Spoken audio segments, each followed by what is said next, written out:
반갑습니다. 반갑습니다. 부자 노동자입니다. 이번 시간은 역률에 대해서 같이 한번 알아보도록 하겠습니다. 자, 전기 하시는 분들은 역률에 대해서 알죠? 뭐 변압기라든지 뭐 기타 등등. 역률이라는 거는 처음에 전기가 들어가잖아요. 그러면은 피상전력이라는 게 있잖아요. 피상전력이 있고 유효전력이 있죠. 일단 이거는 무효전력이죠. 벡터적인 건데요. 이게 이제 피상전력인데요. 여기는 유효전력, 여기는 무효전력이죠. 이거 피상전력은 킬로볼트 암페어라면 유효전력은 킬로와트죠. 무효전력은 바죠, 바. 단위가. 이렇게 되잖아요. 자, 그러면 이게 무슨 뜻이냐. 용접기가 이렇게 있다면은 용접기에 전원이 들어가잖아요. 1차 측이잖아요. 1차 측에 뭐 220V나 380V 이렇게 연결하잖아요. 여기 2차 측은 플러스 마이너스가 있어서 플러스 쪽에 모듈을 연결하고 마이너스 쪽에 홀더를 연결하면 진주 전극성이죠.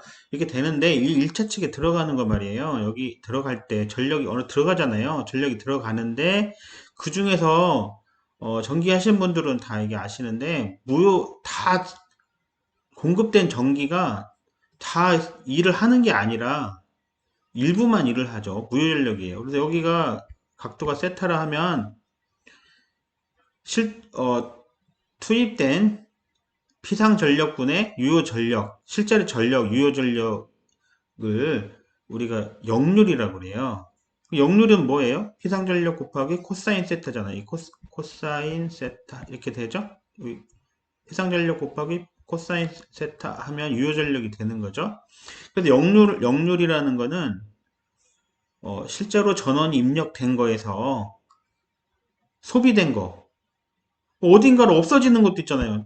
무효전력인데 그냥 물론 전공하신 분 이게 무효전력 왜 생기는지 알죠? 또 무효전력을 없애기 위해서 역률을 좋게 하기 위해서 진상 콘덴서를 연결한다든 뭐 이런 거 있잖아요. 뭐 여기까지 아실 필요는 없고요. 당연히 용접에서는 거기까지는 뭐 할 수가 없는데 어쨌든 이 역률이라는 거는 1차 측에 투입되는 거라 생각하시면 쉽겠습니다. 효율은 했었잖아요. 효율은 들어간 용접기가 실제 일을 하는 거에서 내부 손실을 하는 거를 아크 효소아죠. 효율이라는 거는 소비전력분의 아크 출력이잖아요. 소비된 전력분에서 아크 부분만 몇 프로인가 이게 효율인데요. 역률이라는 건 그게 아니고 실제로 투입된 거에서 유효 전력 부분이 얼만큼인가예요. 그러면 이게 역률이라는 거는 전원 입력 여기 전기가 들어갔을 때 여기 전기가 들어가잖아요. 전원 들어간 것 중에서 이쪽 소비된 게 몇 프로냐 이게 역률이 되겠습니다. 여기 뭐 대충 이제 내용은 알겠는데 그럼 어떻게 이걸 구하는 걸까 이렇게 또 하시죠. 네, 참 어렵습니다. 네. 저도 전기 관련된 일을 지금 현재는 전기 관련되는 업무를 약간 하고 있는데요. 하다 보니까 이 역류에 대해서 좀 이해가 가던데 우리가 또 기계하고 전기는 좀 안 친하잖아요, 그죠? 우리 같은 기계 열심히 하시는 분들은 전기가 조금 어렵습니다. 잘 친하지도 않고 그래서 역률이라는 개념이 좀 어려운데요. 역률이라는 거는 총 투입된 전원 입력에서 실제 이쪽 이게 입력이라면 1차 측 입력이잖아요. 1차 측에서 입력한 거에서 밑으로 실제로 소비된 거는 뭐가 있을까요? 소비된 거는 이렇게 용접하면서 여기 아크 출력 부분 여기 워건하고 여기 내부에서 손실된 게 있잖아요. 내부에 손실된 게 있다고 그랬죠? 저번 시간에 했죠. 그래서 입력한 것 중에서 소비된 것이 몇 프로냐 이것이 역률이 되겠습니다.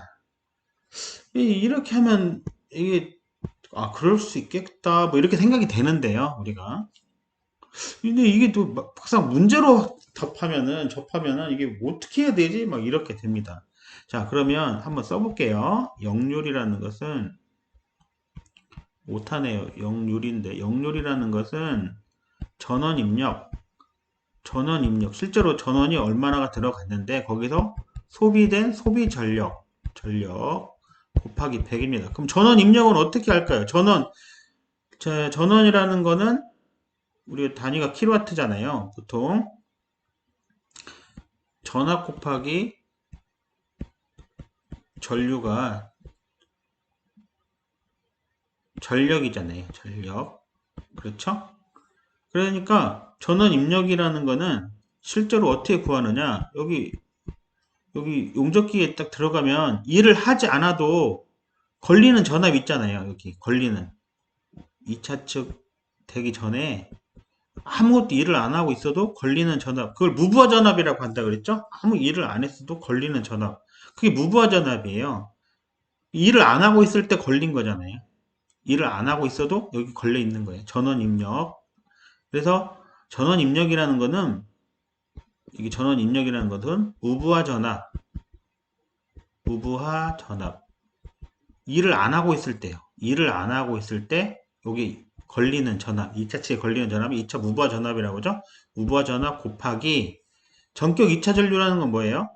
우리가 용접기 보면은 여기 AW300 이렇게 적혀 있다 그랬잖아요. 그러면 이게 교류 용접기인데 전격 2차 전류가 300A다. 그런 뜻이라고 그랬죠? 300A까지는 용접을 할 수 있다. 그러니까 결국 이게 왜 전원이 입력되는 거는 무부하 전압 곱하기 전격 2차 전류. 300A까지 용접하잖아요. 그러니까 여기 전격 2차 전류다. 전격 2차 전류를 곱해준 것이 전원 입력이 되겠습니다. 자, 단위는 볼트 암페어잖아요.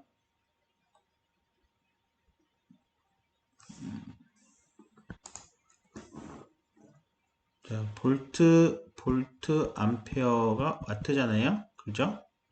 그래서 만약에 무부하 전압이 80이고 전격 2차 전류가 300이다. 그러면 이거 38은 24에다 000 이렇게 되잖아요. 그러니까 이거는 24kW다. 이렇게 할 수 있는 거죠? 네, 이렇게 하는 거예요. 자, 그래서 어쨌든 전원 입력이라는 거는 2차 무부하 전압 곱하기 전격 2차 전류고요. 소비 전력은 뭐예요? 소 안에 저번 시간에 했죠? 소비 전력이라는 것은 아크 출력 실제로 아크에서 일어나서 소모된 거예요. 아크 출력 더하기 내부 손실이 되겠습니다. 그럼 아크 출력은 어떻게 구한다고 그랬죠? 아크 전압 곱하기 아크 전류 이렇게 구한다 했죠? 자, 그래서 이걸 외우려니까 또 헷갈리잖아요. 아이 뭐지 또 이렇게 되잖아요. 그래서 외울 때 이렇게 한번 외워보도록 하겠어요. 역률이라는 것은 역전소 전원 입력분의 역전소 소비 전력이다. 이렇게 외우는 거죠. 역전소. 자, 전원 입력 어떻게 구한다 그랬죠? 전원 입력은 2차 무부하 전압 곱하기 전격 2차 전류죠. 그 다음에 소비 전력은 어떻게 구해요? 소 안에 아크 출력 더하기 내부 손실 이렇게 되는 거죠. 곱하기 100 하면 되겠습니다. 자, 그래서 우리가 일단 알아야 되는 건 역전소죠. 역률은 전원 입력분의 소비 전력이다. 그 다음에 소 안에 소비 전력은 아크 출력분의 내부 손실이다. 이렇게 외워두시면 되겠어요. 시험 보실 때 항상 써야죠. 효소와 역전소 소 안에 이렇게 9글자잖아요. 이렇게 딱 쓰고 시작하시면은 잘 안 헷갈립니다. 자, 이렇게 하니까 잘 감이 안 오잖아요. 문제를 한번 풀어보면 이해가 좀 올 수 있습니다. 자, AW300이다. 이렇게 돼 있으면 뭐예요? 이거는 교류용접기인데 이 300에 의미하는 게 뭐죠? 전격 2차 전류가 300A다. 이 용접기는 300A까지는 무난하게 용접할 수 있다 이런 뜻이죠. 그 다음에 무부하 전압은 뭐예요? 무부하 전압은 용접을 하지 않을 때 걸리는 2차 측에 걸리는 전압이 80V다 이렇게 알 수 있죠. 아크 전압은 뭐예요? 용접할 때 실제로 30V로 용접했다는 뜻이에요. 내부 손실은 4kW입니다. 역률을 구하라고 했네요. 자, 역률은 어떻게 구한다고 그랬죠? 역률은 역전소 전원 입력분의 역전소 소비 역전 소비 소비 전력이죠. 소비 전력. 그럼 전원 입력 어떻게 구해요? 2차 무부하 전압 곱하기 그다음에 2차 전격 전류죠. 전류. 소비 전력 어떻게 구해요? 소 안에 아크 출력 더하기 내부 손실이죠. 곱하기 100 하면 되죠. 그럼 실제로 어떻게 해야 돼요? 자, 전원율 2차 무부하 전압. 2차 무부하 전압 얼마예요? 80V잖아요. 80 곱하기 2차 전격 전류는 300A죠. 그 다음에 아크 출력 얼마예요? 아크 출력은 아크 출력은 아크 전압 곱하기 아크 출력은 아크 전압 곱하기 아크 전류죠. 자, 그러면 아크 전압 얼마예요? 30V. 그다음에 아크 전류는 300A 더하기 내부 손실은 4kW입니다. 자, 이거부터 해볼까요? 3, 3은 9에다가 9 땡땡땡이 되니까 이거는 9kW잖아요. 9kW. 얘는 어떻게 돼요? 3, 8은 24에다가 땡땡땡이니까 이게 볼트 암페어잖아요. 그러면 2.4 kV 암페어고 이게 24kW입니다. 이거는 9000 볼트 암페어고요. 이거는 9kV 암페어고요. 이거는 9kW가 되는 거죠. 그러니까 곱하기 100입니다. 곱하기 100 하면 자 볼까요? 역률은 9 더하기 4 여기는 24 곱하기 100이 되었죠. 그러면 24분의 13 곱하기 %가 되겠습니다. 이렇게 해서 역률을 구하는 거예요. 어때요?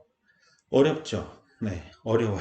우리 외워야 될 건 뭐예요? 역, 전, 소, 안에 이것만 외우고 있어도 거의 다 풀 수 있습니다. 다시 한번 또 설명을 보시고 여러 번 생각하시면 충분히 풀 수 있으실 거라 생각이 됩니다. 자, 계속 전기 아크의 특성에 대해서 알아보겠습니다. 전기 아크라는 게 뭐냐? 두 금속 표면을 일정한 거리를 유지하는 후 다량의 전류 흘려보내면 두 금속 표면 사이에 고온의 플라즈마가 흘러서 플라즈마 기둥이 이거를 아크라 합니다. 자, 모재가 있어요. 모재가 있고요. 이거 플러스 연결했어요. 자, 그 다음에 여기는 이렇게 용접봉이 있어요. 용접봉은 마이너스에 연결을 했어요. 이걸 뭐라고 한다 그랬죠? 직류 전극성이라고 한다 그랬죠? 그러면 마이너스 쪽에서 전자가 나와요. 전자가 이렇게 나와서 이쪽 모재 쪽으로 이렇게 이동을 하게 됩니다. 그럼 모재 쪽에서는 양이온, 플러스 양이온이 이렇게 위로 올라가게 됩니다. 그래서 이렇게 실제로 기둥이 되잖아요. 이 기둥을 우리가 플라즈마 기둥이라 하고요. 이렇게 실제로 보이는 거 요거를 우리가 아크다 이렇게 부르게 되겠습니다. 자, 이쪽을 음극이라 하잖아요. 자, 음극의 여기 이 부분 있잖아요. 이 부분을 우리가 음극점이다 이렇게 부르고요. 이런 거는 시험에 안 나와요. 이쪽은 그러면 양극이니까 양극점이 되겠네. 그렇죠? 이쪽은 양극점이다 이렇게 부르겠습니다. 자, 여기 다시 한번 이게 이제 마이너스 모재 이거 용접봉이죠? 이쪽은 모재가 플러스입니다. 그러면은 이쪽을 음극점이라 한다 그랬죠? 여기를 음극점, 여기는 양극이니까 양극점 이렇게 부른다 그랬죠? 자, 그 다음에 플라즈마 기둥이 이렇게 생기는 거죠. 이렇게 아크 아크가 발생을 하게 됩니다. 그래서 전자가 마이너스에서 나와서 플러스 쪽으로 가고요. 양이온은 플러스에서 나와서 마이너스 쪽으로 이렇게 올라가게 되겠습니다. 이거를 우리가 아크다 이렇게 한다 그랬죠? 이 여기 음극점을 지나서 이 양극점까지 이 거리 있잖아요. 이거를 우리가 뭐라 부르느냐? 이거를 아크 기둥이다 이렇게 부릅니다. 아크 기둥, 아크 기둥이다 이렇게 불러요. 자, 전기 하시는 분들은 전압 강화가 뭔지 이렇게 좀 이해 가실 텐데 저도 마찬가지인데 이걸 이해하기 참 어렵더라고요. 전압 강화에 대해서 자세하게 설명하긴 그렇고요. 이거는 전기를 전공하신 분들은 뭐 그냥 쉽게 아실 것 같고요. 모르신 분은 한번 찾아보세요. 유튜브에서 다른 유튜브에서 찾아보시고요. 일단 전압 강화가 일어납니다. 자, 그래서 이게 아크 길이라고 해봐요. 아크 길이. 아크 길이가 여기서부터 시작되면 여기서까지 아크 길이가 되잖아요. 이렇게 아크 길이가 여기서 여기 제로일 거 아니에요. 이렇게 제로인데 아크 길이가 이렇게 있잖아요. 그럼 음극점에서 전압 강화가 일어납니다. 전압이 예를 들어서 여기서 여기까지 이 음극점에서 아크 기둥까지 한 이 정도 한 10V 정도 일어나고요. 그다음에 아크 기둥에서는 그렇게 많이 일어나지 않습니다. 전압 강화 많이 일어나지 않고요. 또 아크 양극점 쪽에서 얘가 한 20V 정도 되는데요. 전압 강화가 일어납니다. 전압 강화가 주로 어디서 일어나요? 네, 음극점과 양극점에서 많이 일어나죠? 네, 그러겠죠? 그리고 아크 기둥이 커지면 커질수록 어떻게 돼요? 아크 기둥이, 그러니까 여기 거리, 아크 길이라고 하죠? 아크 길이.